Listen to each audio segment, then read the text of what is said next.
Donc, la soirée est officiellement lancée de Pix & Mix. Ce que je vous propose, c'est de vous expliquer ce qu'on va faire.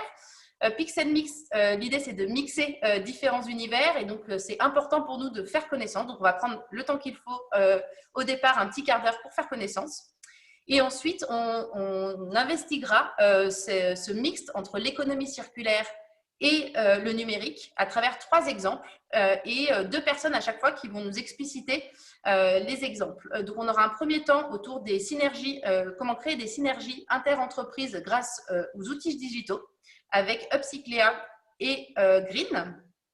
On aura ensuite un deuxième temps d'échange et de retour d'expérience sur les objets connectés et l'économie de la fonctionnalité avec Vertical Innovation et Bertou.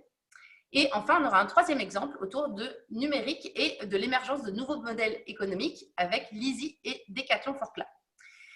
À la fin, à 19h, aux environs de 19h, on aura un temps autour de l'économie circulaire et du numérique, une synthèse de ce qu'on peut en retenir.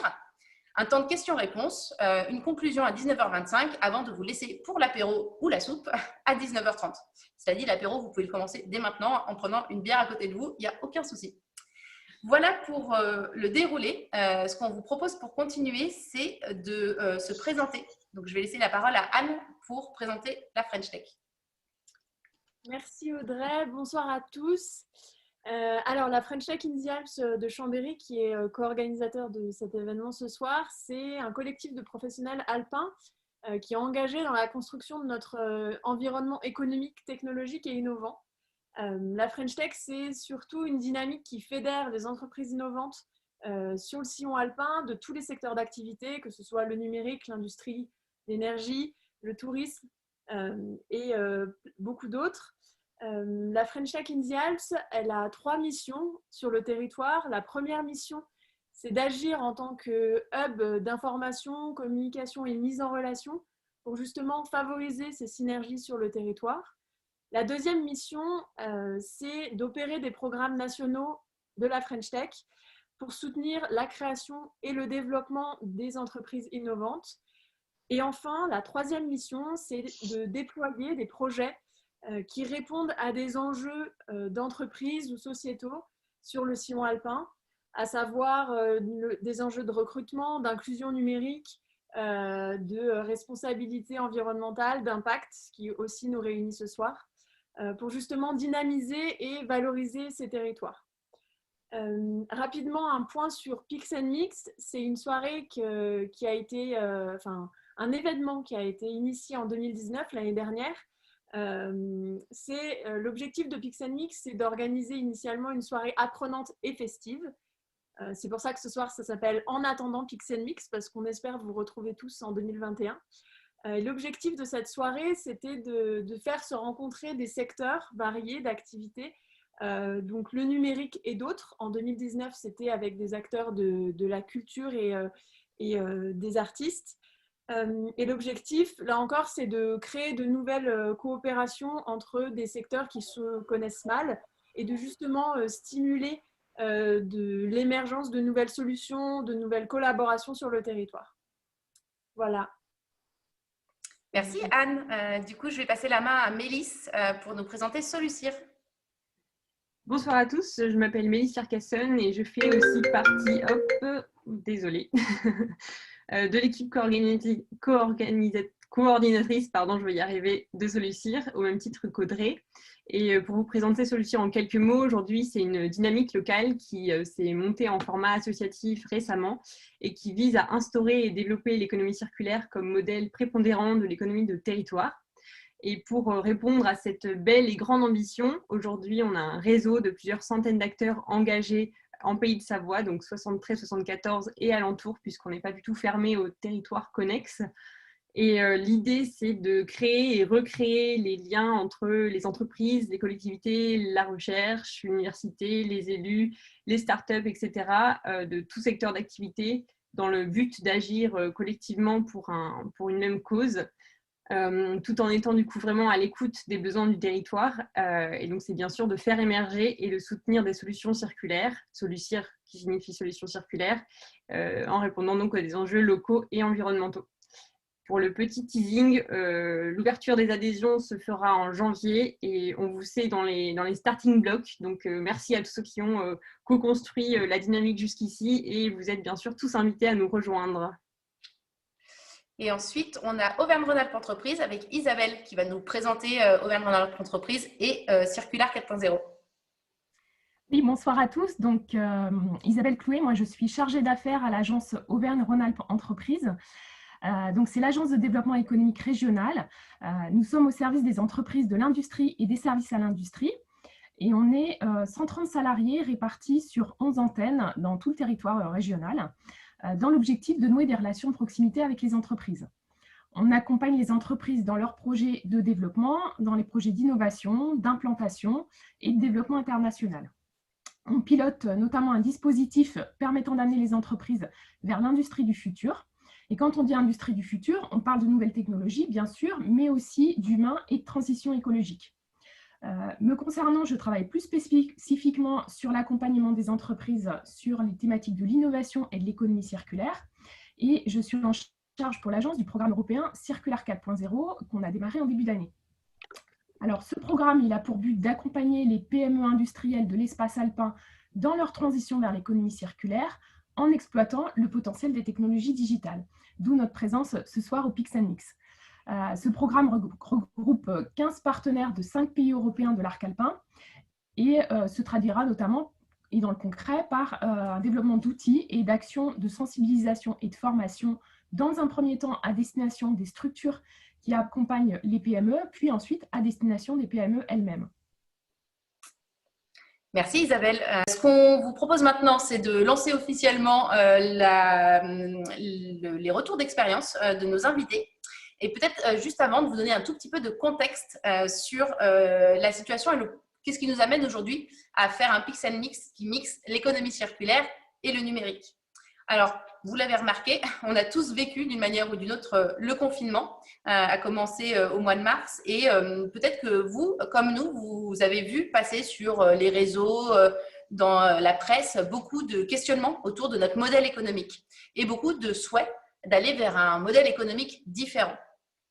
Et donc, on voit bien qu'aujourd'hui, on se pose un certain nombre de questions sur la manière dont on produit, d'où viennent nos ressources, le mode de télétravail, la relation à l'autre, la relation au digital.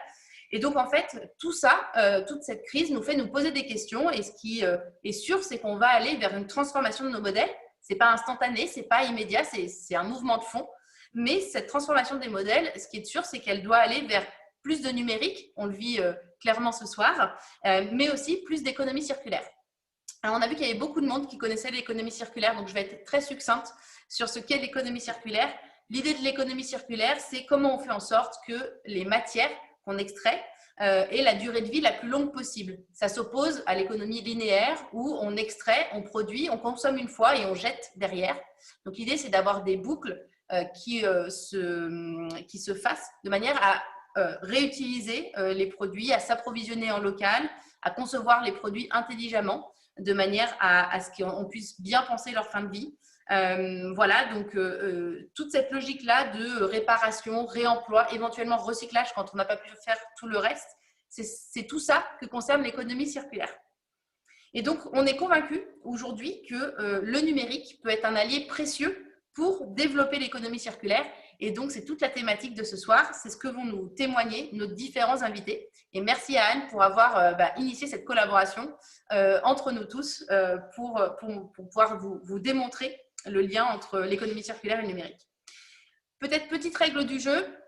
Vous êtes nombreux. Du coup, ce qu'on vous propose, c'est de poser vos questions à travers le chat.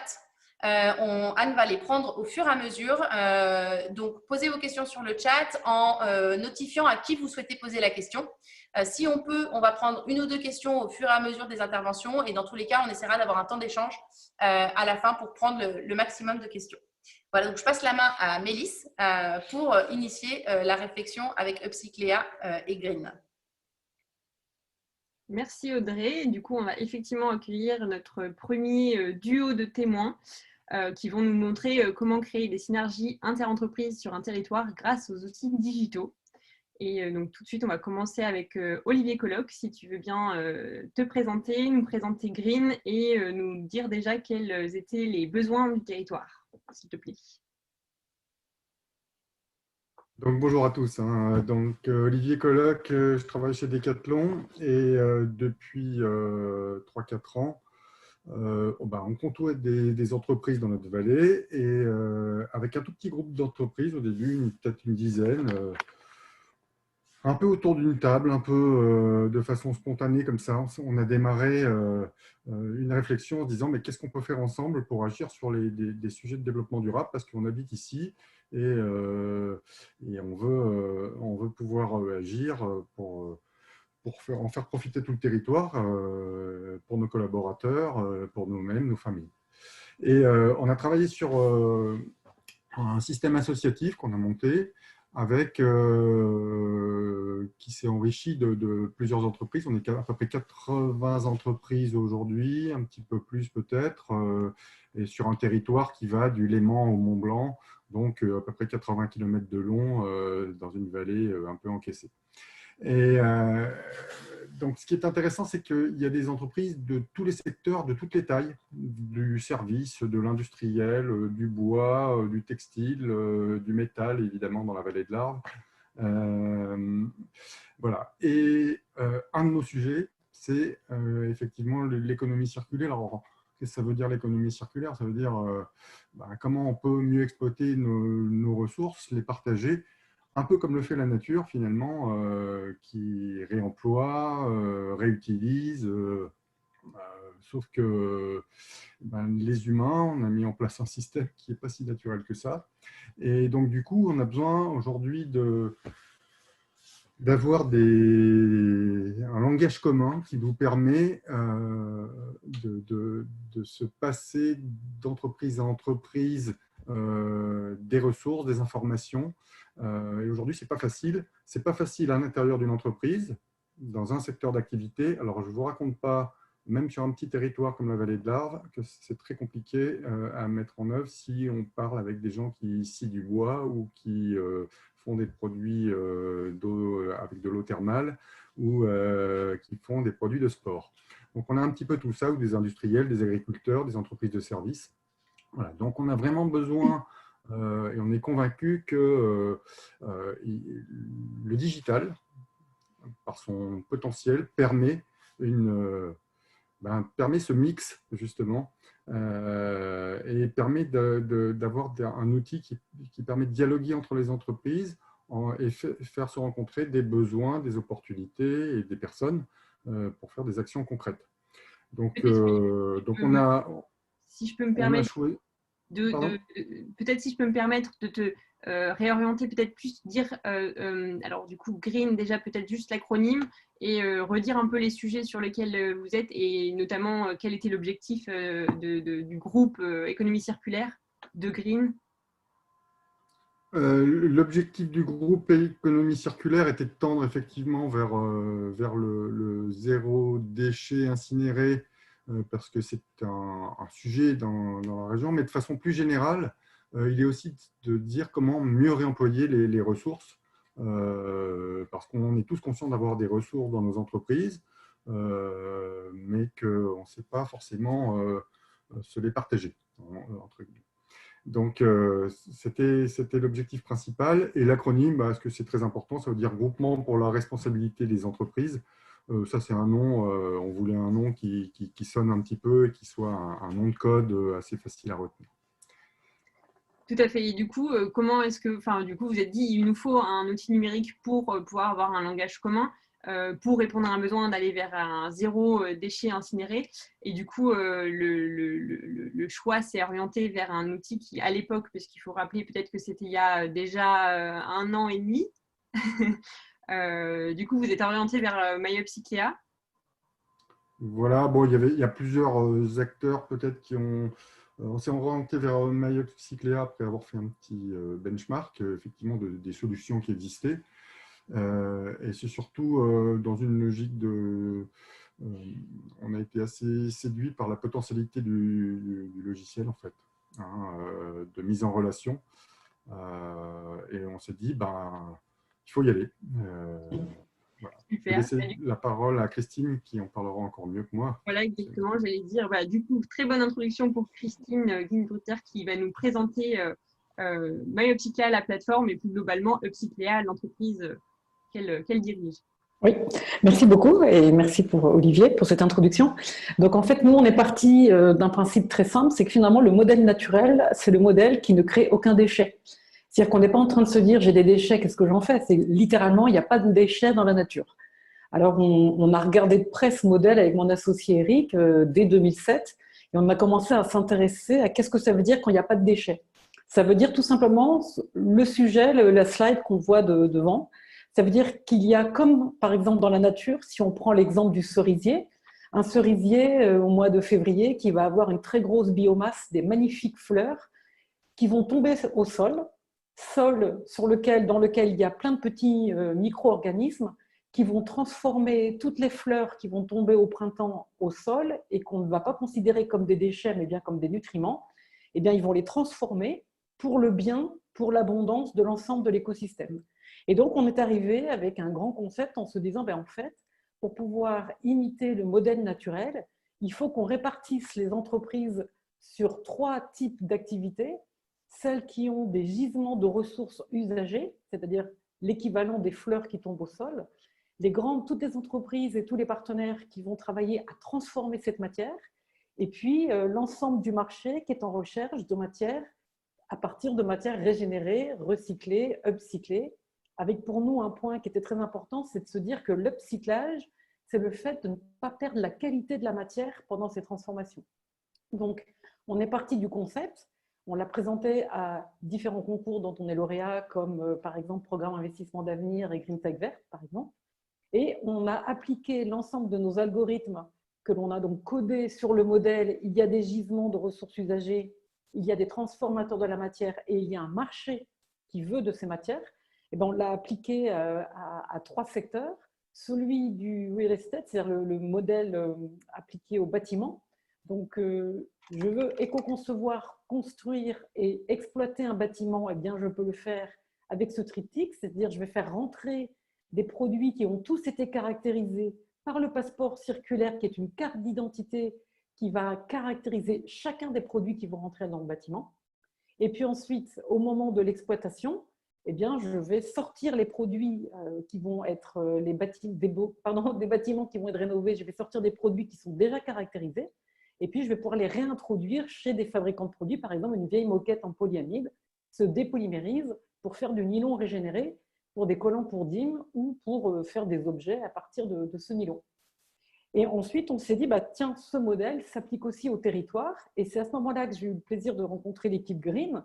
Et on s'est dit, bah, faisons le projet Green qui va être décrit par Olivier juste après moi.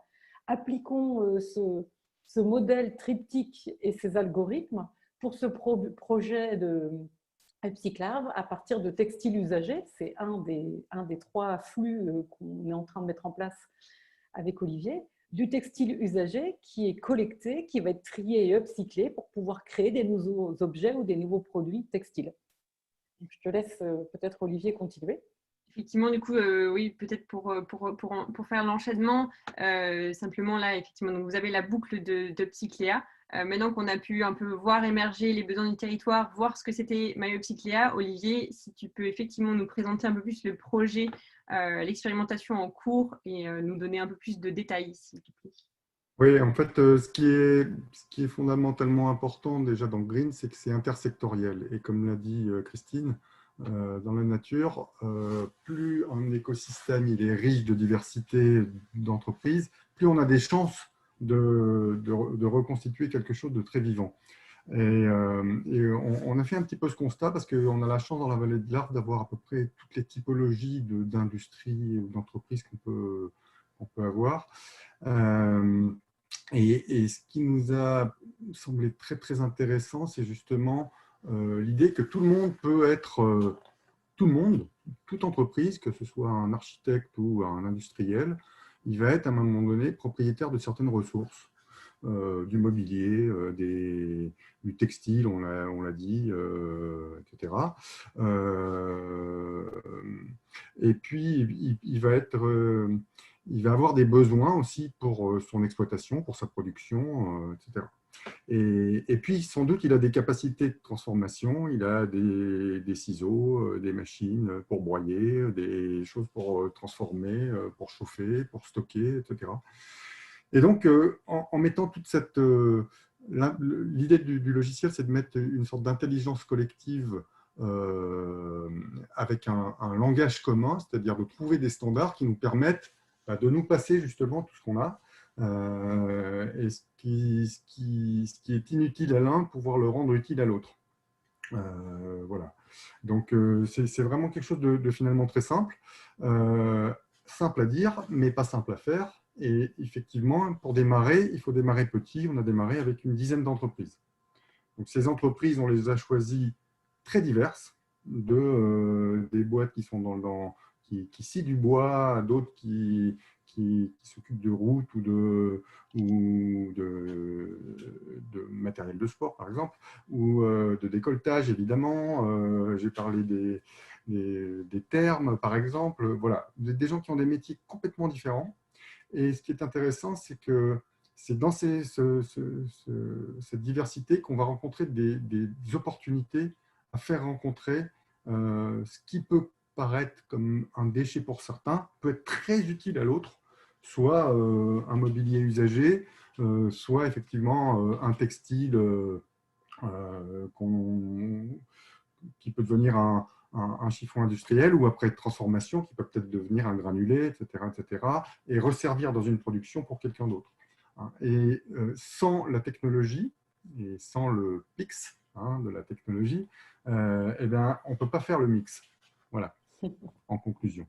Super. Et effectivement, du coup, comme vous l'avez très bien dit, l'outil MyOpsiClair, qui est bien plus du coup qu'un logiciel, enfin qui est bien plus qu'une plateforme déchets, qui est bien un logiciel de gestion circulaire, a donc permis au groupement Green de recenser et créer les synergies interentreprises par rapport à une phase expérimentale du coup actuellement, mais du coup c'est effectivement que le début.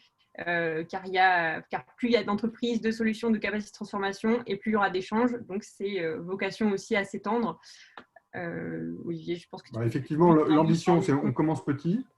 On commence petit, et l'idée, c'est on s'est associé à Montblanc Industrie, donc, qui est un réseau beaucoup plus important. Donc, déjà, on a associé deux réseaux l'un avec l'autre. Donc, la deuxième étape, ça va être de dupliquer. Ce n'est pas quelque chose qu'on va dupliquer, je dirais, à la sulfateuse. On va y aller tout doucement. Il faut que les gens aient envie de travailler ensemble. Et donc, par contre, profiter d'un réseau de 350 entreprises, ça donne encore plus de possibilités quand on est 10 ou 80. Demain, ces réseaux, sur le territoire, il y a d'autres réseaux. Solucir, c'est un réseau. Outdoor Sport Valley, pour le sport, c'est un réseau. Il y en a plein des réseaux, des réseaux de décolleteurs, etc. L'idée, c'est de mettre en réseau ces réseaux après. Ça, c'est le temps 3. Mais effectivement, plus on est de fous, plus on rit. Et c'est une question de masse critique et de masse de données, mais il faut y aller doucement parce qu'il faut s'acculturer, apprendre le langage d'abord, apprendre la musique. Et là, pour l'instant, on n'en est qu'au solfège, honnêtement. Alors, merci Olivier. Du coup, le temps passe vite forcément. Et j'ai vu qu'il y avait une question, je crois. Anne, est-ce que tu peux nous dire la question pour cet exemple-là? Oui, Olivier nous demande, voudrait qu'on rappelle les 3 flux. Le premier étant le textile, et les deux suivants étaient un peu plus. Alors. Olivier, tu peux répondre en direct. Il y a un flux qui s'est fait, qui est assez sympa d'ailleurs, qui s'est fait. On s'est rendu compte qu'il y avait quelqu'un qui sciait du bois vers Bonneville, puis il y a un autre qui utilisait du bois pour chauffer un beau bâtiment HQE, voilà, très performant, etc. Sauf que pour chauffer, il achetait ses pellets très très loin d'ici. Et puis on a vu qu'il y avait une troisième entreprise qui avait une capacité à faire de la sûre, les compacter en pellets. Voilà, là on a nos 3 acteurs. Quelqu'un qui a une ressource, c'est de la sûre. Quelqu'un d'autre qui sait le compacter et quelqu'un d'autre qui sait l'acheter pour l'utiliser, en l'occurrence dans son exploitation. Des fois, ce sera dans sa production. Et le troisième, Oui, voilà, troisième. Pardon, vas-y Anne. Olivier, parce que la question portait, du coup, tu avais identifié 3 flux. Textile, bois et métal, probablement. C'est bien ça? En fait, il y a plus de flux que ça, finalement. On a 10, c'est ça? Il y a plusieurs, il y a une infinité de flux possibles. Il y a tout ce qu'on veut, si on veut du mobilier, etc. Là, pour l'instant, on a construit des boucles avec ce qu'on avait dans 10 entreprises et une toute petite partie de ce qu'on avait dans 10 entreprises. Mais les flux, on peut en mettre plein en place, hein. Il n'y a pas de limite, en fait, là-dessus. Simplement, les 3 premières, c'est effectivement le textile, le bois avec, en plus du pelé, le fait de réemployer le bois, notamment avec Dahu, qui est un acteur très connu parmi Solucir notamment. Et puis, la 3e boucle qui peut-être te plaît particulièrement, Olivier. Donc, si tu veux peut-être en dire juste 3 mots avant de passer la parole. Non, pas du tout. Très court. Très, à la fin, peut-être. Ou alors, non, je laisse le suspense pour la toute fin. Voilà. Moi, je voulais juste intervenir en conclusion. 10 secondes. L'économie circulaire, ce n'est pas la gestion de déchets. Il faut être bien clair avec ça. Et il ne faut pas mélanger la transition dans laquelle on est tous collectivement, parce que tout à l'heure, je disais, l'économie circulaire, c'est la gestion des ressources. La nature ne crée pas de déchets, mais elle ne crée pas de déchets parce qu'elle a conçu des produits qui ne deviendront jamais des déchets par conception. Ça veut dire que tous, collectivement, on a une responsabilité à concevoir des produits pour qu'ils réintègrent des boucles. On n'est pas là pour l'instant collectivement. Donc, il y a une solution de transition. Donc, c'est important petit à petit de comprendre et d'aller vers plus de complexité. Mais l'économie circulaire, c'est bien la gestion des ressources. Et qu'ensuite, il y a de la solution de déchets, peut-être, et c'est une solution de transition. Très important. Ça, c'est essentiel. C'est essentiel à retenir. Il y a d'ailleurs une question sur les déchets. Olivier, je te coupe. Les questions sont okay. pour nous. On répondra après. Du coup, je suis un petit peu autoritaire, mais c'est pour laisser du temps aussi. T'as bien fait. Qui est comment les objets connectés peuvent servir l'économie de la fonctionnalité. Et je passe la main à Isabelle pour nous présenter les entreprises en question. Oui, alors merci Christine, parce que la transition était vraiment parfaite pour le prochain témoignage. Puisque maintenant, on va passer à la phase de conception justement et de mise sur le marché de nouveaux produits. Et là, on a vraiment besoin d'innover dans cette phase de reconception du modèle. Alors, du coup, je vais avoir avec moi Frédéric Lamarche, donc, qui est directeur marketing et R&D dans l'entreprise Berthoud, et Xavier Bonneau qui les accompagne. Pour commencer, est-ce que Frédéric, vous pourriez nous dire 2 mots de l'entreprise Berthoud et de quels étaient vos enjeux et votre problématique? Bonsoir, merci de votre invitation. Alors, vous entendez beaucoup parler de produits phyto, de zones de non-traitement, d'un maire breton qui a pris des décisions. Chez nous, Berthoud, c'est une PME du Rhône qui a 120 ans et qui produit des pulvérisateurs agricoles. Alors, pour sortir un petit peu de ce qu'on apprend dans la presse, un pulvérisateur agricole, qu'est-ce que c'est?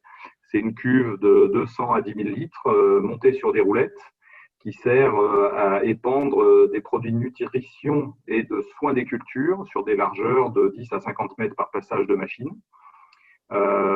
Contrairement à ce qu'on entend beaucoup dire, les pulvérisateurs agricoles, ça ne pulvérise pas que des produits chimiques.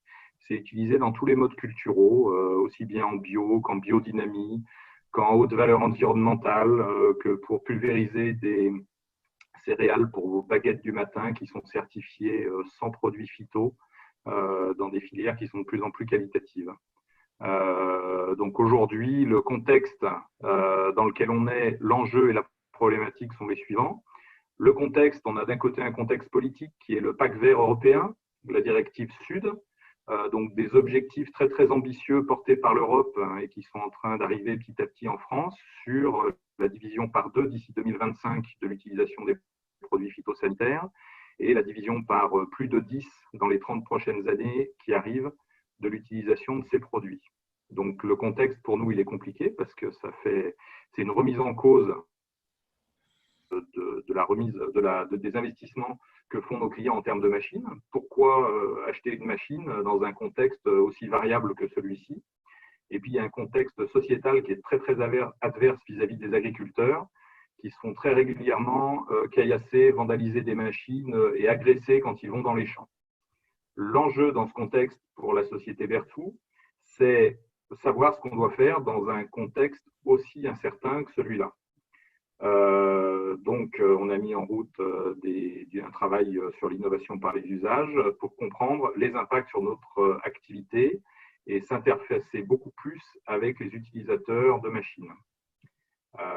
Donc, l'idée de notre enjeu, c'est d'arriver à passer d'une culture d'entreprise qui est très techno-push, où on fait de la technique pour faire de la technique, pour être assez caricatural. Donc, connecter des machines, techniquement, c'est super intéressant à faire.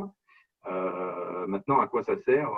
On n'a pas la réponse comme ça. Donc, notre problématique, en fait, aujourd'hui, c'est d'utiliser les nouvelles technologies pour favoriser l'adoption d'innovations en termes de pulvérisation, pour avoir l'impact environnemental maximum dans la réduction des produits phytosanitaires.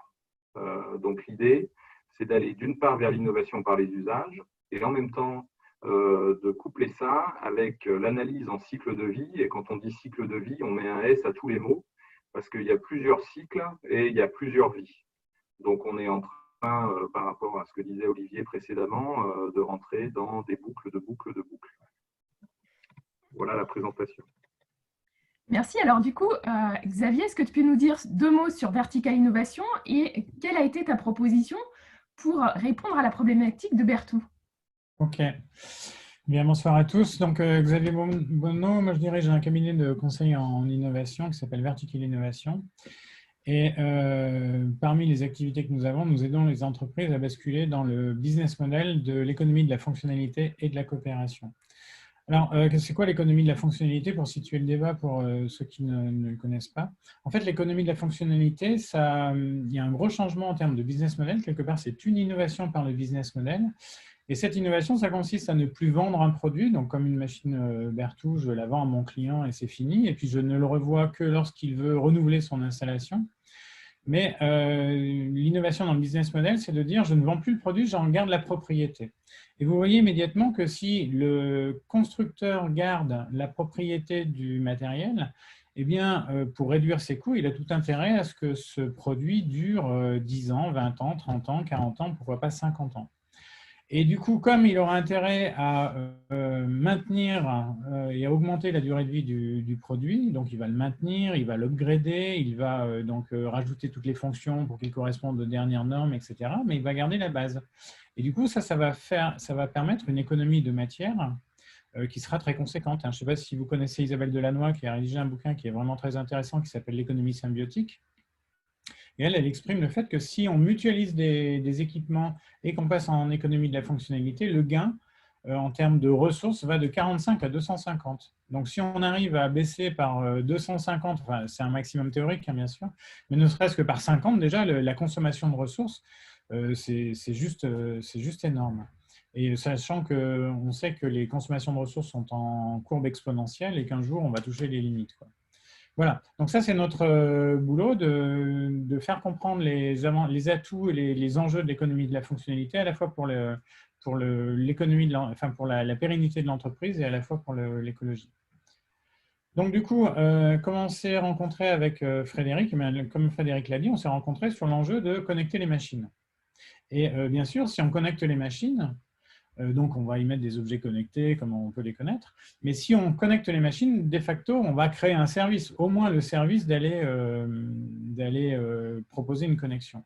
Et du coup, on s'est dit, quitte à proposer des services qui sont quand même relativement impactants sur le mode de fonctionnement de l'entreprise, autant aller au bout et autant aller dans l'économie de la fonctionnalité et tout gérer en même temps. Voilà l'approche que l'on a poussée.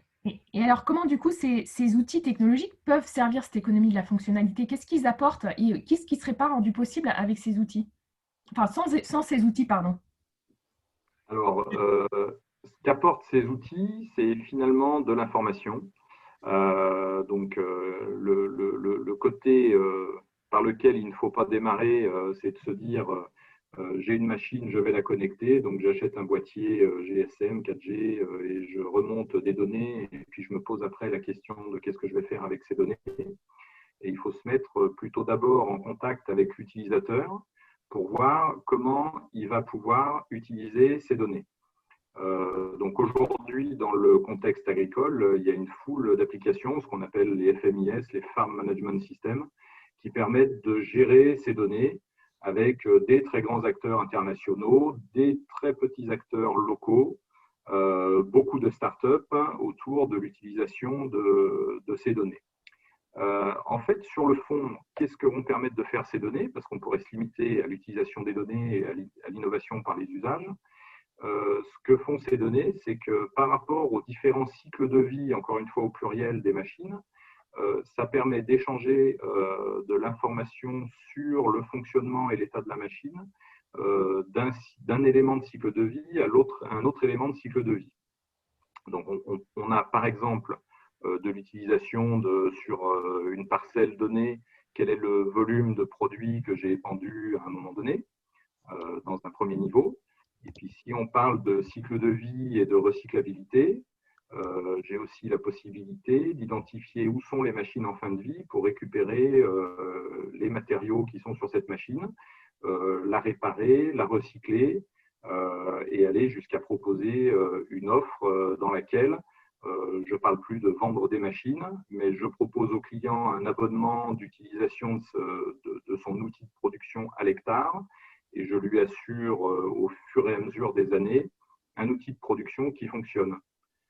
Ensuite, que ça soit une machine neuve ou une machine qui a été remise en état, refitée, réparée et qui a 5 ou 10 ans d'âge, à partir du moment où j'assure pour un prix à l'hectare la performance de ma machine qui est attendue par le client, j'augmente l'acceptabilité par le client du fait d'utiliser une machine dont les composants viennent d'éléments très divers d'un cycle de vie. Je peux très bien avoir des pneus neufs, une cuve vieille de 15 ans, un châssis de 5 ans qui a été réparé 4 fois. À partir du moment où le service auquel le client est abonné fonctionne avec le taux de service qui va bien et la performance qui va bien, ça permet de faciliter l'adoption de machines de production qui sont issues d'un cycle d'éco-conception et de divers éléments du cycle de vie. Donc, ce qu'on s'est rendu compte avec l'accompagnement de Xavier et puis le début d'expérience qu'on a commencé à constituer, c'est que les deux choses se nourrissent d'elles-mêmes. On fait de l'analyse en cycle de vie, encore une fois au pluriel, avec de l'innovation par les usages, pour voir comment on peut accélérer l'adoption par les utilisateurs. Et là où on en est aujourd'hui, c'est qu'on se rend compte que finalement, les utilisateurs n'ont pas besoin de machines connectées, ce n'est pas leur problème. Les utilisateurs ont besoin qu'on leur assure vraiment la performance qu'ils demandent quand ils utilisent les machines. Merci. Donc, une vraie refonte, en tout cas, une vraie réflexion sur les modèles et sur les pratiques actuelles dans l'entreprise. C'est une vraie refonte et la vraie question est d'arriver à trouver le bon endroit où il faut amener un petit peu la révolution. Est-ce que c'est dans l'entreprise, dans les processus de l'entreprise? Est-ce que c'est dans les processus des clients? Est-ce que les clients à qui on s'adresse ont la capacité, la volonté, l'envie de changer leurs pratiques? C'est souvent pas le cas. Et finalement, c'est une vraie question à se poser. Où est-ce que j'amène la technologie? Pourquoi faire? À titre d'exemple analogue pour sortir un petit peu de la pulvérisation agricole, on a un grand acteur allemand dans la connectivité des machines qui travaille dans différents secteurs d'activité. Les véhicules qui sont connectés, c'est plusieurs dizaines de millions de véhicules. Dans les industries, les machines connectées, c'est plusieurs millions de machines. Dans l'agricole, les engins agricoles connectés, par rapport à ces chiffres-là, en Allemagne, qui est un pays très très en avance en termes de mécanisation et d'industrialisation de son agriculture, on en entend aussi beaucoup parler dans la presse avec les fermes de 1000 vaches, etc. Donc c'est quelque chose de très répandu. En Allemagne, les machines connectées, c'est 9000 machines. C'est très très réduit. Et par rapport aux enjeux dont on a parlé, aux enjeux environnementaux, si on veut avoir de l'impact, la question clé, la problématique clé, c'est comment on fait en sorte que l'économie circulaire, vue de l'utilisateur, ça lui simplifie la vie et ça lui permet d'avoir le moins de barrières à l'adoption possible. Et la partie techno, peut-être qu'une solution, c'est que la partie techno, elle soit chez le fabricant et que le fabricant révolutionne ses processus, ses pratiques, etc. Mais que vu du client, ça ait un impact minimum. Merci. Merci. Est-ce que Anne, il y a une question éventuellement qu'on prendrait sur cet exemple-là? Oui. Alors, en fait, il y a surtout Émilie qui demandait, peut-être, c'est pas vraiment une question, mais de clarifier le service rendu supplémentaire par le fait de connecter les machines pour l'agriculteur et pour la société Berthoud. Ça, c'était peut-être un point pas forcément clair. Et ensuite, pour les autres questions, je les mettrai plus tard. C'est une très bonne question où il y a 1000 réponses. Alors, une réponse assez simple, c'est qu'aujourd'hui, la qualité de la pulvérisation, elle dépend du réglage de la machine par l'agriculteur. Donc, une machine bien réglée va pulvériser comme il faut. Une machine mal réglée va pulvériser le champ et l'école d'à côté. Donc, le fait de connecter les machines, ça permet de savoir le réglage des machines par rapport à l'activité de la machine. Donc, si une machine est mal réglée, ça, on peut le voir à distance et on peut prévenir l'agriculteur que sa machine est mal réglée, voire faire du réglage en direct de machine pour éviter de pulvériser les riverains et de concentrer la pulvérisation dans le champ. Voilà un exemple. J'espère que ça a répondu à la question. Moi, je pourrais en apporter d'autres. C'est-à-dire qu'on peut apporter, comme on connaît l'usage de la machine, on sait qu'elle est bien réglée ou mal réglée d'ailleurs, mais on peut intervenir dessus. On peut également extraire de la donnée pour rendre du service à l'agriculteur. Par exemple, lui faire des rapports mensuels, journaliers, hebdomadaires, je ne sais quoi, sur ce qu'il a fait, le nombre de litres de produits qu'il a consommés, etc. Et du coup, on peut lui donner de l'information qui va faciliter sa gestion et donc le rendre plus efficace. Peut-être un dernier exemple. Pour un agriculteur qui travaille, par exemple, en céréales, dans une filière, par exemple une filière CRC, c'est la filière qui vous assure qu'il n'y a pas de pesticides dans votre pain quand vous l'achetez le matin, parce qu'il y a toute une batterie de contrôle. On fournit à l'agriculteur les données de fonctionnement de son appareil qui permettent aux agronomes de la filière de s'assurer que l'itinéraire cultural qui est imposé par la filière est bien respecté. Donc, on vient donner des données de traçabilité aux filières. Et les filières, ça devient un enjeu structurant très, très important dans tous les systèmes agricoles. Tous les agriculteurs qui survivent aujourd'hui sont dans des filières qualitatives.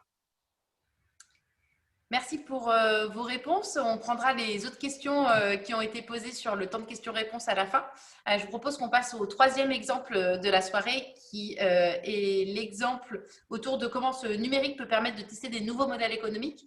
Donc, on reste dans la logique de l'économie de la fonctionnalité, le fait de vendre l'usage, de faire de la location plutôt que de faire de la vente de produits. Et pour ça, on accueille Anna Balès de Lizzie et Karim Zameziati de Decathlon.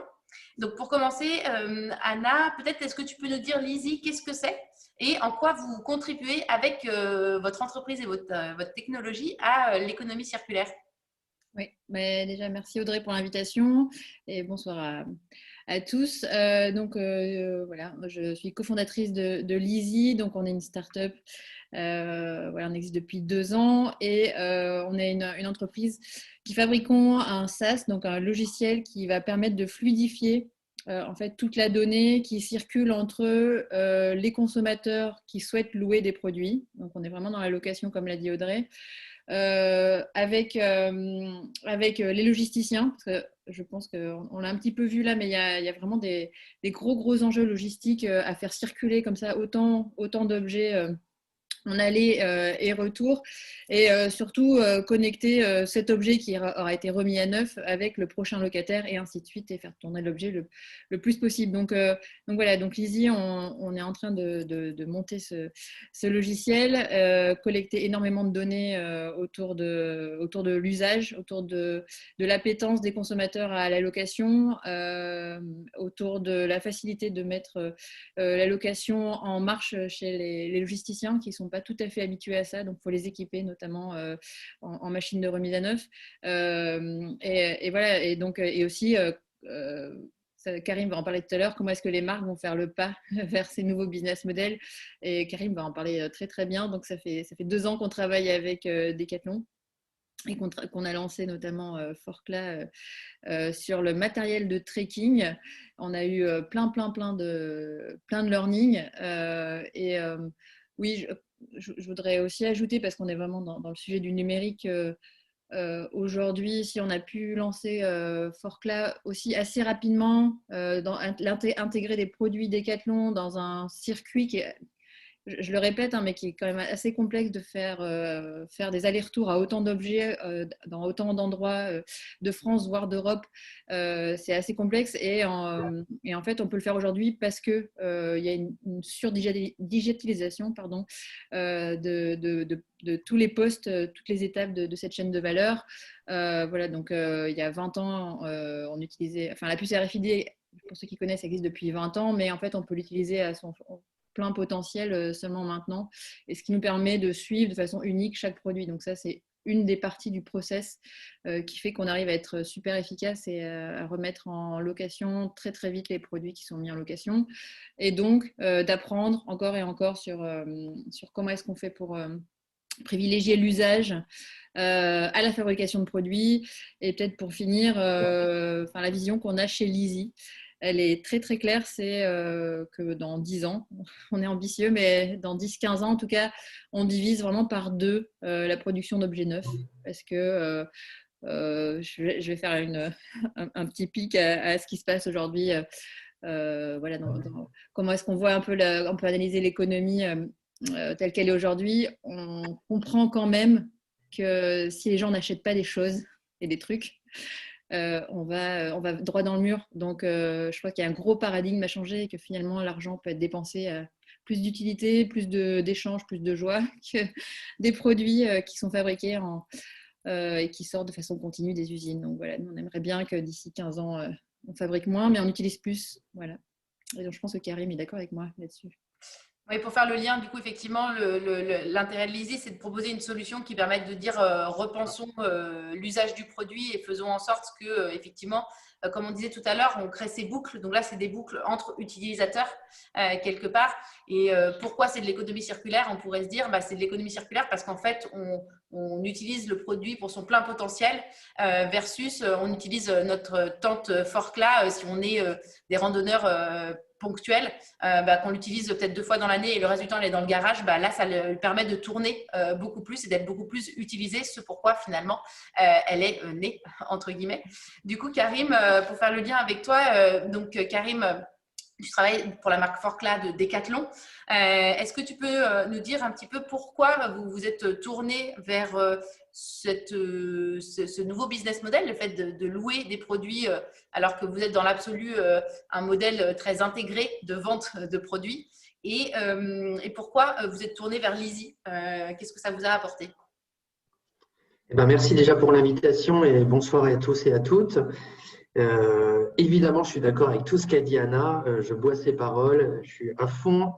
Au-delà de ça, qu'est-ce qui nous a amené à se poser toutes ces questions-là et même à challenger un peu le modèle économique un petit peu de l'entreprise?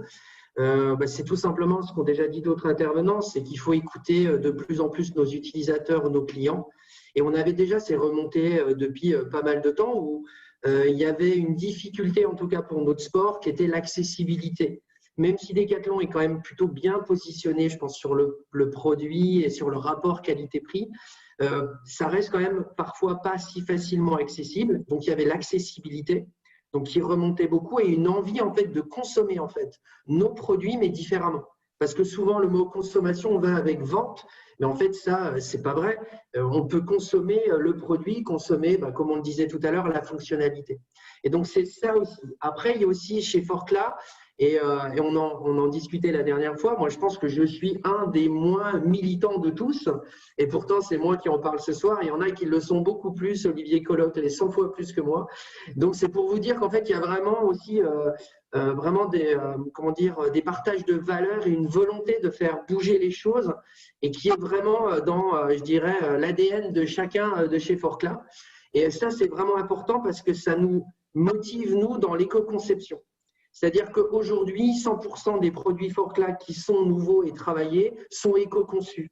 Mais on s'aperçoit aussi qu'à un moment donné, on va arriver à une certaine limite. C'est-à-dire quand on a le produit le mieux éco-conçu, malheureusement, c'est celui qui n'existe presque pas. Mais on sait bien que ça ne suffit pas à faire du sport. Et pourtant, on sait qu'on arrive à une certaine limite quand on a éco-conçu un produit et qu'après, il faut d'autres relais. C'est-à-dire quand on a utilisé les bonnes matières, qu'on utilise des produits recyclés, qu'on a toute une boucle, et bien à un moment donné, on arrive à un plafond. Alors chez nous, on appelle ça le plafond vert, pas le plafond de verre, qu'il faut un peu péter. Et pour le casser, en fait, il faut qu'en fait, ces produits éco-conçus rentrent dans une nouvelle boucle qui est celle du partage, où en fait le même produit peut être utilisé plusieurs fois. Et c'est ce qui nous a emmené tout simplement à se dire que la location, elle a vraiment beaucoup de leviers qui permettent de faire une boucle beaucoup plus virtueuse. Alors peut-être la question, c'est à partir du moment où vous avez dit, tiens, lançons-nous dans la location, combien de temps ça a pris pour être mis en place et pourquoi du coup avoir demandé à Lizzie d'être ce fameux chaînon manquant dont Anna parlait tout à l'heure? Ce qui a fait qu'on a travaillé avec un partenaire externe, c'est de se poser la question comment on peut aller vite. On peut aller vite parce qu'il y a eu de la location chez Decathlon, on loue des skis, mais moins d'autres produits. Et quand on est sur un terrain qui est un petit peu nouveau, en dehors, je dirais, du pipe classique, ça devient beaucoup plus difficile dans un grand groupe en fait, de pouvoir accélérer. Le seul moyen, c'est de faire des POC, Proof of Concept, de sortir un petit peu de notre rythme classique, des grands autoroutes Decathlon, de sortir un petit peu. Et quand on sort, on se rend compte qu'en fait, tout seul, c'est impossible en fait. C'est impossible parce qu'en fait, on n'a pas du tout les outils qui le permettent de le faire. Et donc, je dirais, être accompagné avec ceux dont c'est le métier, c'est ce qu'on a choisi de faire avec Lizzie.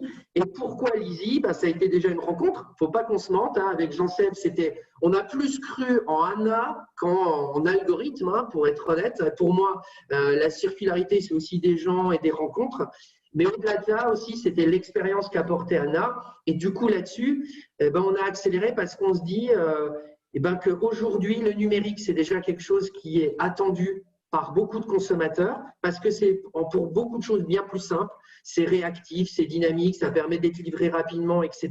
Et c'est surtout que derrière, il y avait une volonté de vraiment nous accompagner sur exploiter les datas, exploiter tout ce qu'on peut connaître sur nos utilisateurs et surtout nous donner la moyen d'exploiter ça d'une manière rapide, efficiente sur la location, qui est un domaine qu'on connaît beaucoup moins.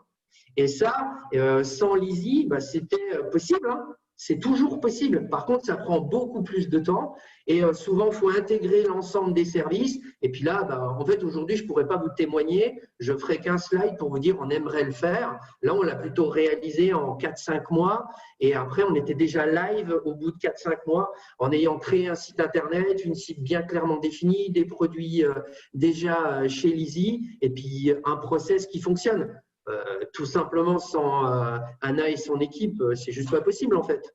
C'est juste pas un doux rêve parce qu'on y arrive chez Decathlon, mais qui prend beaucoup plus de temps. Et alors du coup, justement, ce que je trouvais intéressant quand on a préparé, c'est que tu me disais finalement, on est sorti de notre modèle 100% intégré, puisque Decathlon, c'est du modèle 100% intégré. Et là, ce qui est intéressant, c'est de se dire, ça nous permet d'aller plus vite et quelque part, finalement, un peu chacun son métier. Et nous, on va maîtriser la part d'informations qui nous intéresse quelque part. Absolument. Je pense qu'aujourd'hui, le 100% intégré est beaucoup challengé maintenant. Et ça a fait énormément ses preuves. Il ne faut juste pas oublier que la plupart des entreprises qui ont bien marché et qui durent ont intégré la plupart des services. Par contre, sans faire mon jeune ou mon vieux con, c'est peut-être ce qui marchait bien dans l'ancien monde. Aujourd'hui, ça va beaucoup plus vite. Et l'intégration, en fait, est lente par son principe. Donc, ça veut dire qu'aujourd'hui, pour aller et jouer, je dirais, dans le jeu qui est aujourd'hui le game actuel, il faut qu'on soit capable d'utiliser des structures qui sont un petit peu rigides comme Decathlon, mais qui ont quand même de la flexibilité et de se donner en fait de l'agilité, du mouvement avec justement ces partenariats. Et ça, je trouve que Decathlon aujourd'hui a vraiment changé de perspective et envie de s'ouvrir beaucoup plus. Et ce qui était, je pense, imaginé il y a 15 ans, était peut-être pas facile à mettre en place. Aujourd'hui, il y a une vraie volonté d'entreprise de s'ouvrir, d'avoir des partenaires. Et ce qui, pour moi, le plus important, c'est de se dire d'avoir des partenaires durables. Ça veut dire que je pense qu'on n'a pas pour vocation d'intégrer l'ensemble en fait, des services qui peuvent être proposés par des partenaires. On peut imaginer un modèle où on a des services qu'on choisit d'intégrer et donc durablement, eh ben, on va partager en fait. Et ça, je pense que c'est le gros changement. Et alors peut-être pour finir, du coup, l'intérêt c'est de se dire en quoi ces nouvelles technos amènent aussi un nouveau business model. C'est-à-dire que ce qui est intéressant dans cet exemple-là, c'est pas du coup forcément du remplacement, en tout cas à court terme. On ne se dit pas Decathlon va passer sur un modèle 100% location et ne plus faire de vente, mais c'est un modèle complémentaire qui permet de tester des nouvelles choses et une nouvelle source de revenus. Absolument. Moi, je pense que là-dessus, en plus, même en interne, on a eu plein de débats, parce que je vous le disais, je pense que je suis le moins militant de tous. Et pourtant, on est déjà hyper motivé à se dire, mais il faudrait que tout le monde loue. Et en fait, après, quand on réfléchit, en fait, c'est pas sûr, et c'est pas sûr sur l'ensemble des produits et tout le temps. Je suis pas sûr que louer sa paire de chaussures de trekking ou de randonnée a beaucoup de sens si j'en pratique souvent. Par contre, ça a beaucoup moins de sens si ma tente, je l'utilise 2 fois par an et qu'elle est plutôt plein de poussière 99% du temps. Et ce qui est hyper important pour nous, c'est qu'aujourd'hui, on donne aux clients, aux sportifs, des choix et des possibilités qu'ils n'avaient pas avant. De se dire, j'investis sur tel produit et puis là, je loue parce que c'est bien plus intéressant et en plus, pour la planète, ça a plus de sens. Mais acheter un produit qu'on utilise tout le temps, je pense que ce n'est pas détruire la planète. Et donc, c'est pour ça que moi, ce qui est important, c'est la cohabitation en fait, de ces modèles économiques qui est la vente, la location. Et ce qui est intéressant aussi, c'est qu'aujourd'hui, on parle beaucoup de la seconde main. Eh ben, on a aussi là un modèle économique qui permet d'avoir un produit qui est une seconde main, qu'on met des gens en location pendant un certain temps et ensuite qui redevient une seconde main. Et donc ça, c'est des choses qui sont possibles, mais qui ne l'étaient pas avant, parce qu'en fait, on n'avait qu'un modèle économique. Et le modèle de demain, je pense, de l'entreprise, économiquement, sera basé en fait sur cette addition en fait de modèles économiques, parce qu'il y aura un rééquilibrage. Merci Karim. Et du coup, peut-être pour finir avec Anna, pour dézoomer peut-être du focus Decathlon, mais plus globalement par rapport à ce que vous voyez de vos différents clients. Anna, est-ce que tu peux nous dire si ça fonctionne, si ce modèle fait ses preuves, même si j'imagine qu'il reste émergent pour l'instant? Il reste émergent, mais on peut vous partager un chiffre qui est un chiffre interne, hein, parce que donc mon cofondateur est sales, donc c'est lui qui va au front. Et donc, en fait, on s'est rendu compte, on va vraiment voir énormément de grosses boîtes. Hein, pour rien vous cacher, on va lancer une très, très, très, très grosse boîte de sport en premier trimestre de l'année prochaine. Pas Decathlon, une autre. Mais voilà, 95% des boîtes que l'on rencontre ont un projet de location dans leur carton. Et donc, ils se posent tous la question du comment, mais en tout cas, le why, donc le pourquoi ça doit le faire, c'est plus une question. On n'en est plus à démontrer est-ce que c'est rentable, est-ce que c'est bon pour la planète, est-ce que mes collaborateurs vont adhérer au projet, est-ce que je vais trouver assez de collaborateurs pour s'investir, etc., etc. Donc, les entreprises sont déjà assez avancées sur la réflexion de mettre en place des nouveaux business models. Et juste pour terminer, par rapport à la seconde main, on est vraiment dans une complémentarité. Il y a même des entreprises avec qui on parle qui veulent d'abord mettre la location pour ensuite aller vers la seconde main. Donc, on inverse même la tendance. Et c'est beaucoup de beaux signaux et de signaux positifs là-dessus. Merci Anna. Peut-être qu'on passe à la phase de synthèse avec Isabelle qui, du coup, va nous partager un peu la vision qu'on peut avoir entre le mix numérique et économie circulaire. Isabelle? Oui. Bon, je pense qu'on a eu un bon panorama avec tous ces témoignages de comment le numérique peut contribuer à développer l'économie circulaire ou comment l'économie circulaire aussi peut donner du sens à la technologie. Effectivement, on a eu plusieurs exemples qui parlent de reconception du modèle, de la fonctionnalité, de faire en sorte que les déchets des uns soient une ressource pour d'autres. Effectivement, sur ce schéma, vous voyez un peu plus d'exemples tout au long de la durée de vie d'un produit. On représente en fait cette boucle représente le cycle de vie d'un produit où à chaque étape finalement potentiellement on peut avoir besoin d'outils numériques. Alors les outils, l'économie circulaire, il y a déjà des projets qui existent d'économie circulaire depuis longtemps et qui n'ont pas eu besoin de numérique. Je pense que le numérique, à un moment donné, c'est ce qui va permettre de changer d'échelle, puisqu'il va répondre à des besoins de l'économie circulaire, de notamment traiter, analyser des quantités d'informations énormes qu'on n'aurait pas pu traiter, enfin qu'on ne pourrait pas traiter avec le cerveau humain, et puis aussi de ce qui a été dit tout à l'heure, hein, du fait que ça prenne moins de temps, de pouvoir connecter notamment l'offre et la demande.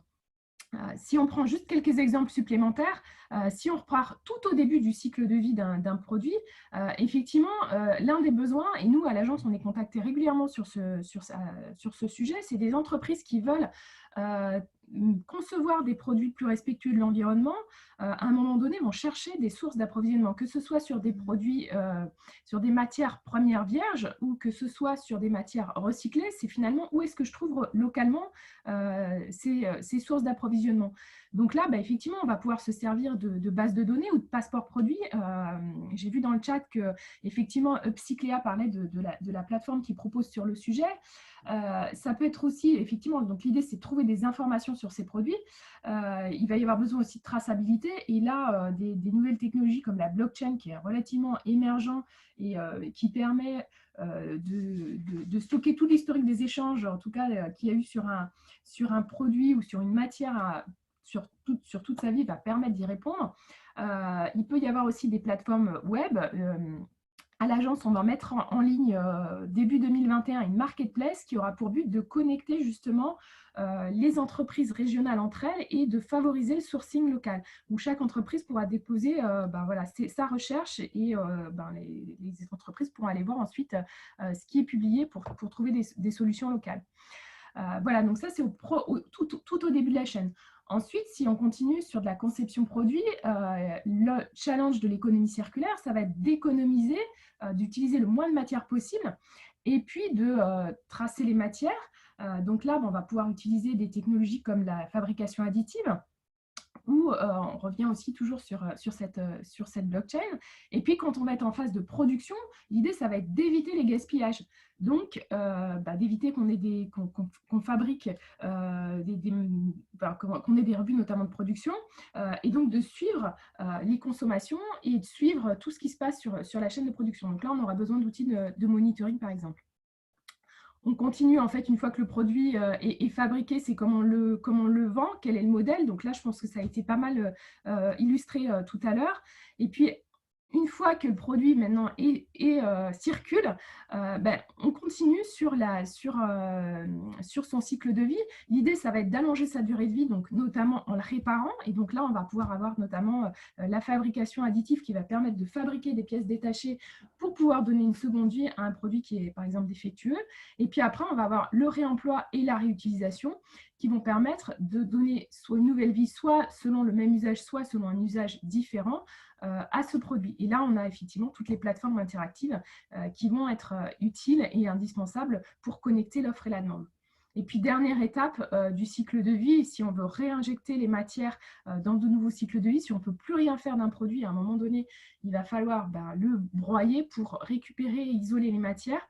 Et donc là, on va avoir besoin d'analyser des milliers d'informations pour mieux collecter et mieux trier, pour détecter les matières. Et donc là, on va avoir tous les outils de l'industrie du futur qui sont déjà en cours d'utilisation et de déploiement par tout le secteur des déchets. Hein. C'est un enjeu majeur dans ce domaine. Donc tout ce qui est capteur, intelligence artificielle, big data, robots, voilà, qui vont permettre de faciliter ces opérations de recyclage.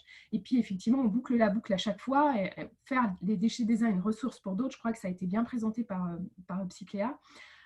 Vraiment de connecter l'offre et la demande et de connecter les utilisateurs et les offreurs de ressources à chaque étape du cycle de vie.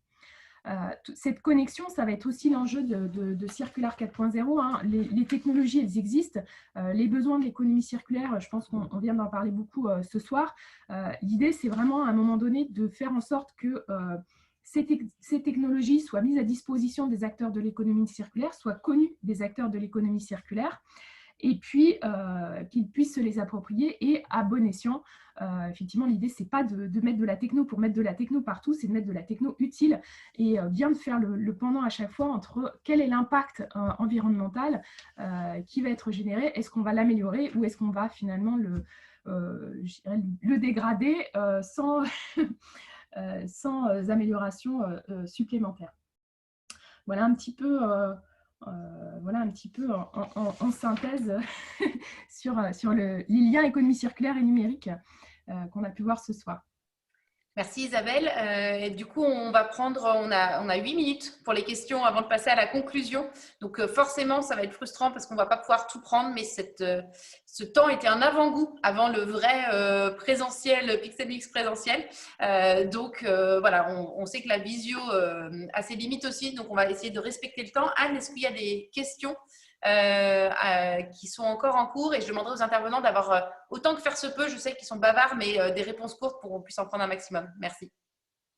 Oui, alors il y a déjà eu pas mal de questions qui ont été répondues dans le chat par Olivier et Christine concernant Upcycléa, et pour ceux qui n'ont pas eu entièrement les réponses, je vous invite à aller sur le site web d'Upcycléa pour avoir une vision plus globale. De toute façon, vous aurez des ressources à la suite de ce webinaire. Pour la deuxième intervention pour Bertou et Vertical Innovation, pas mal de questions sur l'économie de fonctionnalité justement. Est-ce qu'il y a des soucis de confidentialité? Qu'en est-il d'une obligation de résultat par rapport à cette économie de fonctionnalité? Et également le fait de garder peut-être un client plus captif. Est-ce que ce n'est pas compliqué pour le client de changer de fabricant et de prestataire de service? Alors oui. On peut commencer par… Vas-y Frédéric. Oui, alors j'ai plus tout à fait les questions en tête, mais c'est des questions très pertinentes. Le fait de rendre le client captif, bon, les clients ne sont pas nés de la dernière pluie non plus. Si on n'a pas le service qui correspond à la promesse qui est inclue dans l'abonnement, le client peut tout à fait changer. Alors, on peut jouer en tant que constructeur avec les distributeurs sur les barrières à l'entrée ou à la sortie, mais je crois qu'il y a une maturité, ne serait-ce qu'avec l'analogie qui est faite avec les abonnements de téléphone portable, qui fait que les questions, elles se posent tout de suite et que c'est le sujet de la valeur ajoutée arrive immédiatement. Donc, en fait, on ne peut pas vraiment jouer avec des forçages qui ne seraient pas très naturels, quoi. Pardon, j'allais passer à la deuxième question. Pardon. Juste en 30 secondes, donc je valide totalement ce que vient de dire Frédéric. Et j'ajouterai un truc, c'est que certes, il y a une barrière quelque part, il y a une barrière à l'entrée de nouveaux concurrents parce qu'on est en contrat avec un client et ce contrat il peut durer de façon, même si légalement il faut qu'il y ait une durée déterminée, mais on peut le reconduire à foison. Et du coup, ça, c'est intéressant parce que si on est pertinent à la prestation de service, si on remplit bien les besoins du client, à ce moment-là, il ne se repose pas la question de ressolliciter le marché. Donc, quelque part, ça le fidélise à la marque. Voilà. Il y avait une question qui me paraissait importante dans ma grappe de questions. C'est le rapport entre économie de fonctionnalité et obligation de résultat qui a été posé. Oui.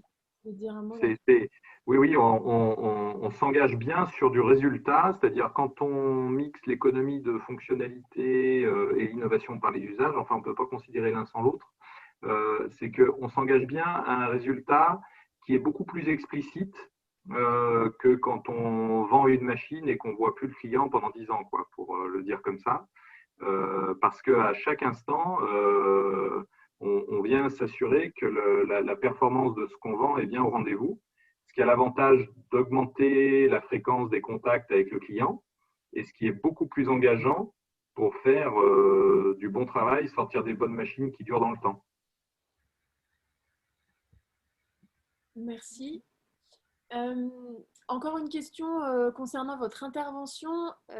C'est Sébastien, je crois, qui a posé la question de l'enjeu 5G avec la technologie que vous évoquiez. Pardon.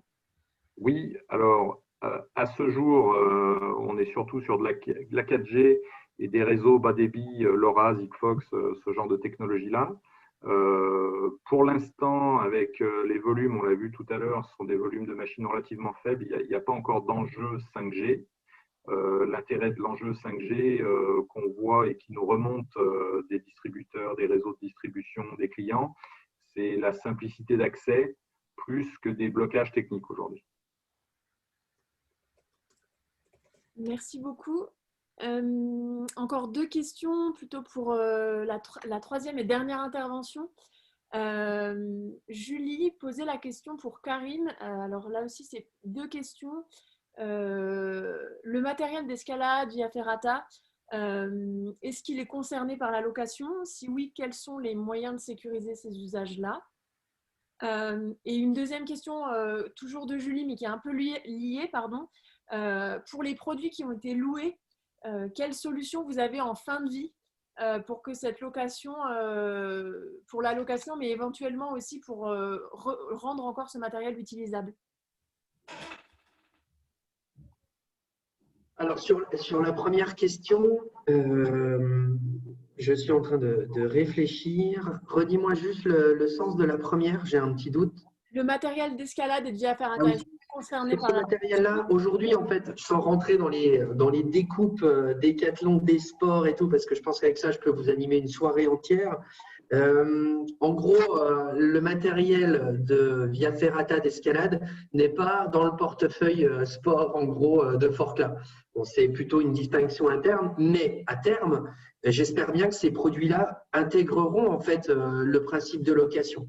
Quand bien même, ce qui est souligné, c'est surtout l'entretien de produits qui sont aussi des produits techniques, mais aussi qui font référence à des EPI, à des normes de sécurité. Et donc là, ça s'inscrira tout simplement dans ce qui se fait classiquement.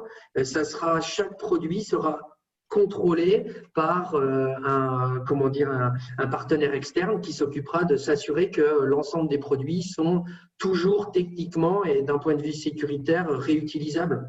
Donc, c'est quelque chose qui va se mettre en place. Aujourd'hui, c'est juste pas aussi facile de mettre tout le monde en mouvement sur les mêmes projets. Voilà, tout simplement. Et du coup, pour les produits loués qui sont en fin de vie, c'est une bonne question aussi parce que justement, ça rejoint un petit peu ce que disaient les autres intervenants tout à l'heure. C'est aussi avoir la main sur le produit jusqu'au bout.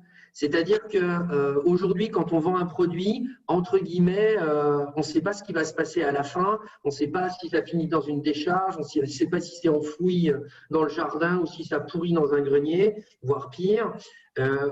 Quand on loue les produits, justement, ce qui nous intéresse, c'est d'avoir la fin de vie en main. Et après, il y a plein de possibilités. Nous, notre objectif, c'est de concevoir hyper durable pour pouvoir les louer plein de fois.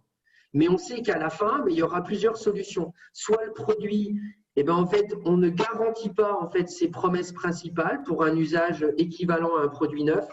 Dans ce cas-là, il ira sur une filière qui sera sûrement le recyclage, voire d'autres possibilités, l'upcycling, etc. Parce qu'on essaye de concevoir les produits également pour leur fin de vie. Donc, c'est quelque chose qui est plutôt nouveau, mais on pense aussi au désassemblage. Et il y a certains produits qui sont faciles à désassembler chez Forclaz, et il y a d'autres produits comme les chaussures qui sont plus difficiles. Et donc, là-dedans, chaque produit, en fait, va avoir une fin de vie un petit peu différente. Mais en tout cas, on a la responsabilité avec la location de penser à la fin de vie. Et ça, c'est plutôt très, très engageant pour nous. Et moi, je vais faire peut-être un petit complément là-dessus par rapport au numérique aussi. Ce que permet la collecte de données de façon hyper précise. Je rappelle qu'on collecte des données sur des produits uniques, ce qui est quand même assez dingue en fait. On a 500 tentes et chaque tente a une vie unique. Donc c'est un peu une première fois que ça se fait. Et on est en train de développer un module qui va être prêt, pas tout de suite, Karim, mais bientôt, qui va permettre le redesign en fait, le redesign des produits, justement exactement ce que dit Karim.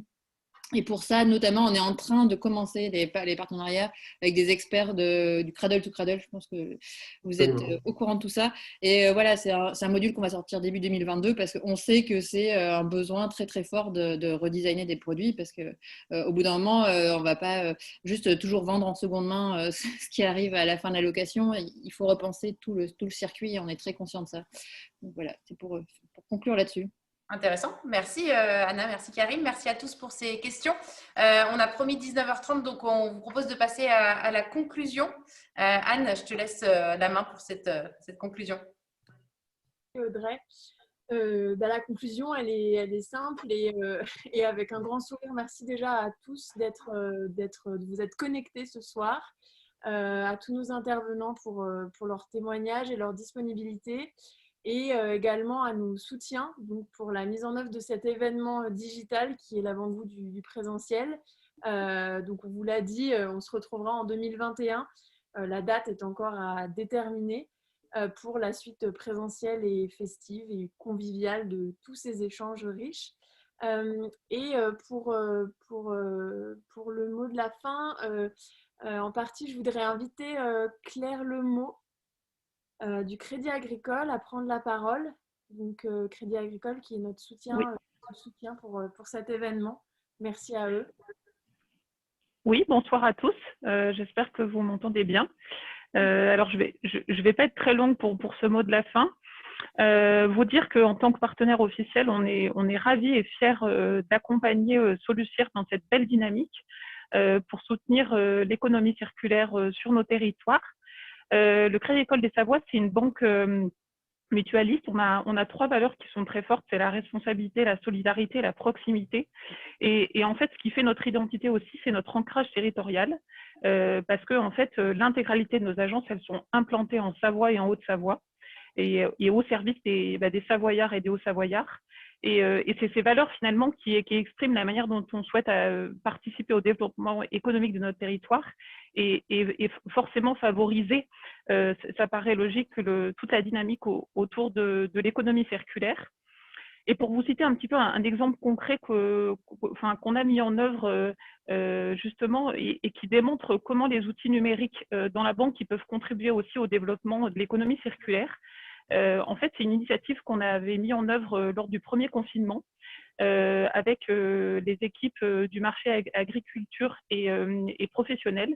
C'était pour soutenir en fait nos commerçants locaux et nos producteurs locaux. Et en fait, on leur a proposé d'être référencés dans un annuaire digital qu'on a créé, qu'on a relayé en fait auprès de notre réseau de 165 agences, donc en Savoie et en Haute-Savoie, et qu'on a également relayé sur tous nos canaux digitaux, en leur faisant finalement bénéficier de notre notoriété et de notre audience sur les 700 000 clients de notre banque. Et donc, les canaux digitaux, c'était notre site internet, notre application mobile, nos réseaux sociaux également. Et ça montre qu'il y a un vrai cercle vertueux autour de du coup l'économie circulaire finalement et du digital qu'on a pu réussir à construire, et on a pu leur apporter un véritable soutien dans ce contexte difficile pour qu'ils fassent se perdurer leur activité. Donc, au-delà de cette action concrète, on s'inscrit vraiment dans une démarche durable au service du territoire. Et c'est dans ce contexte qu'on souhaite une pleine réussite à Solucir pour la poursuite de cette belle dynamique avec vous, les acteurs du territoire. Et le Crédit Agricole des Savoies, en tout cas, sera présent pour accompagner cette dynamique en 2021. Voilà, donc je vous souhaite une très belle soirée à toutes et à tous. Merci Claire. Peut-être Anne, pour compléter sur Grand Chambéry, je te laisse parler, mais simplement je lance le sondage de la fin de manière à ce que vous puissiez du coup nous dire un petit peu ce que vous avez pensé de la soirée. Oui, du coup, je voudrais aussi en profiter pour remercier Grand Chambéry qui renouvelle son soutien à Pix & Mix, puisque c'était un soutien déjà engagé lors de la première édition l'an dernier. Grand Chambéry a à cœur de nous soutenir pour cet événement donc, qui favorise, vous l'avez compris, et stimule les synergies entre réseaux sur les territoires. L'objectif étant de créer des dynamiques de coopération fortes. Et c'est dans ce but que Grand Chambéry nous soutient en faveur de l'émergence de nouvelles solutions qui sont à construire ensemble pour répondre aux enjeux de nos nouveaux défis, des défis actuels et des entreprises. Voilà, donc nous les remercions tous, toute l'équipe organisatrice, co-organisatrice de ce Pix & Mix. Voilà, donc vous avez le sondage sous les yeux. Juste un mot, je pense que Audrey, tu en reparleras, mais on va vous faire passer des contacts. Tout ça ne restera pas sans suite. Je te redonne la parole et le mot de la fin, Audrey. Eh ben, merci à tous pour ces échanges. C'était forcément un petit peu frustrant. On aurait voulu pouvoir passer plus de temps sur vos questions, évidemment, et privilégier aussi l'interaction. Mais ce ne sera que partie remise pour qu'on se retrouve en présentiel en 2021. Effectivement, vous allez recevoir une newsletter suite à ce live de manière à faire le lien avec les différents intervenants qui ont donné du coup leur retour d'expérience, pouvoir valoriser aussi la plateforme dont a parlé Claire du Crédit Agricole. Et puis, évidemment, on revient vers vous dès qu'on a une nouvelle date sur ce sujet. D'ici là, on vous souhaite une excellente soirée. On vous remercie tous d'avoir participé et on vous dit à très vite.